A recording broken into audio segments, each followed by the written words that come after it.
Howdy all. Today we're going to be installing the Performance Max Flow Cold Air Intake System from R2C. As you can see here, R2C offers two different filters. One's going to be the Black Hex filter, the other going to be the Extreme Series Off-Road filter. The cold air intake package is going to come with everything you need in order to complete a successful install. This includes the heat shield, the venturi, and detailed instructions with pictures that will guide you through the installation process. One added benefit, this system is completely made in the USA.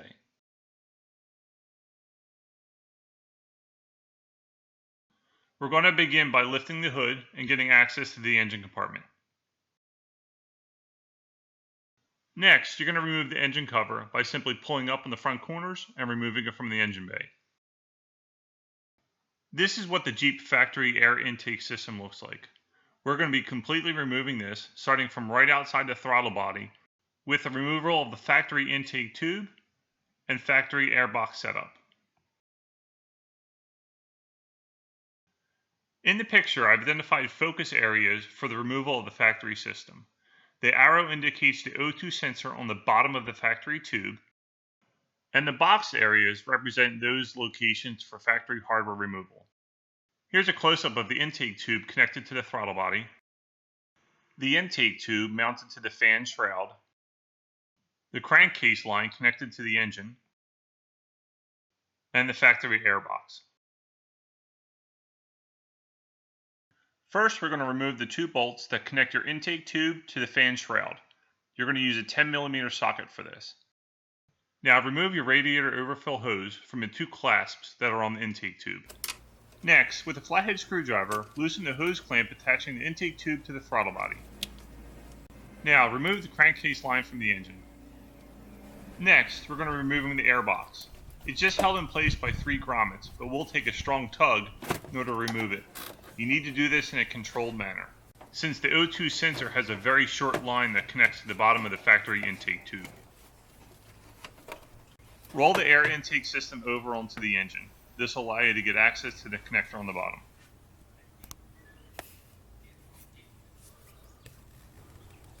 Simply push down on the tab on the connector and then pull it away from the intake tube.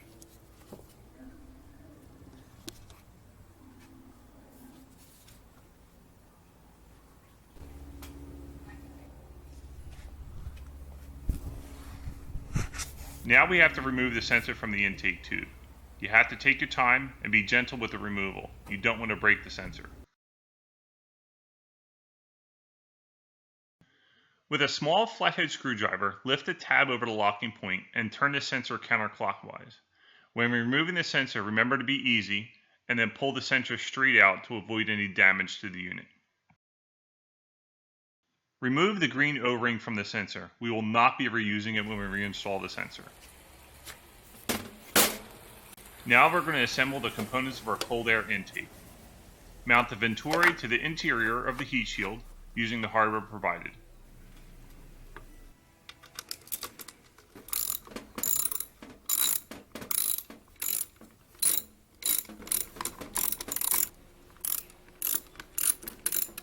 Next, install the 3 pins into the bottom of the heat shield. This is going to be used to mount the heat shield to where the factory airbox was.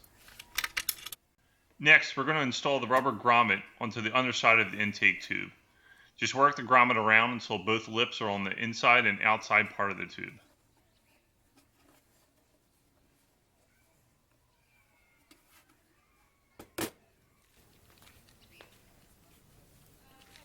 Now we're going to install the sensor and the grommet on the intake tube.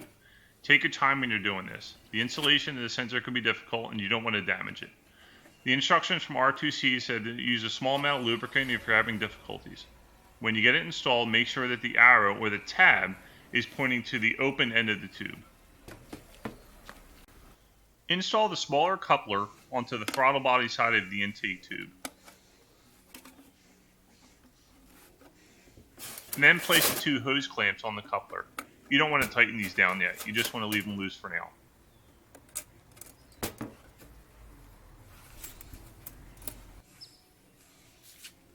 Now, install the coupler onto the venturi.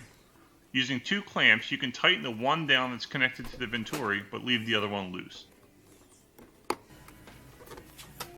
Now we are ready to begin installation.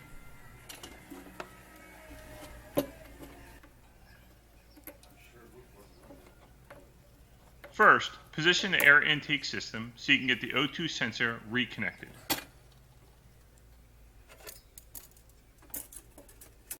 Reposition the hose clamps as needed, and then connect the coupler side of the intake tube to the throttle body.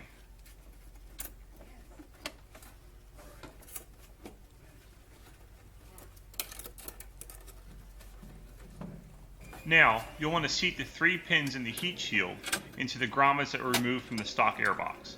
Simply push down until you feel the pins fit snugly in place. Check around the air intake to make sure that we have proper clearance from all engine components. Once clear, you can start tightening down all the hose clamps.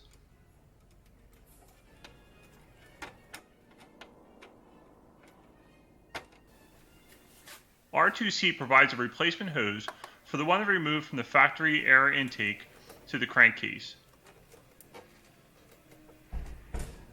Install the hose and secure the side that connects to the intake tube with a hose clamp.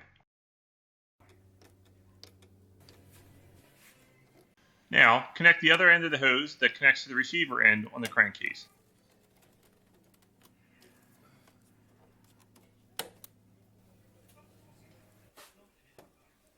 For the filter install, we're initially going to install the black hex model filter. Put the hose clamp onto the filter, attach the filter to the venturi inside the heat shield, and then tighten down the hose clamp.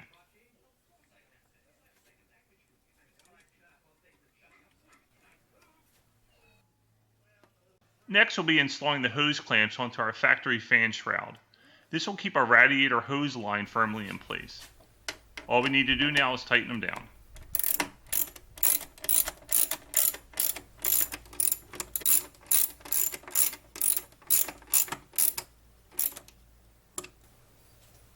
Now we're going to reinstall our engine cover. We're going to push down on the front corners of the engine cover to make sure the grommets fit securely over the pins.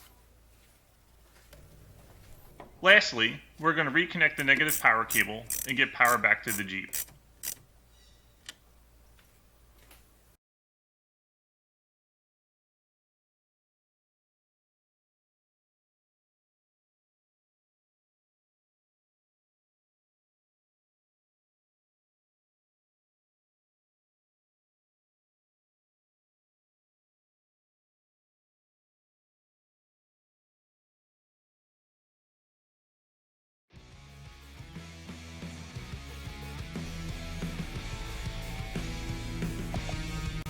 Here we are at the start of our trip.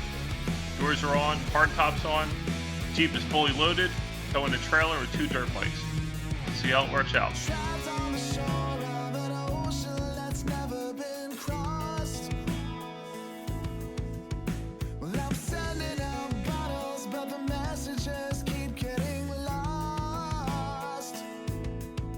There's no signal tonight on this blue satellite, and I'm picking up so much stride.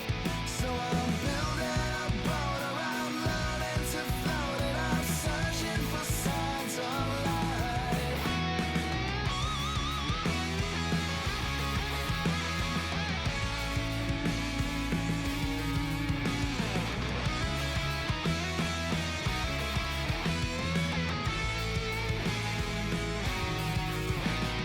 Dreaming of brand new beginnings around other stars. I'm wasted away in a prison without any bars. Now it's getting crowded and violent. The tracks have gone silent and deeper than a knife. So I'm planning a trip, yeah, I'm launching this ship, and I'm searching for signs.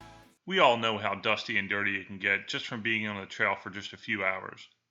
So this is where swapping out with the Extreme Series filter to get some added engine protection comes into play. All you need is a flathead screwdriver,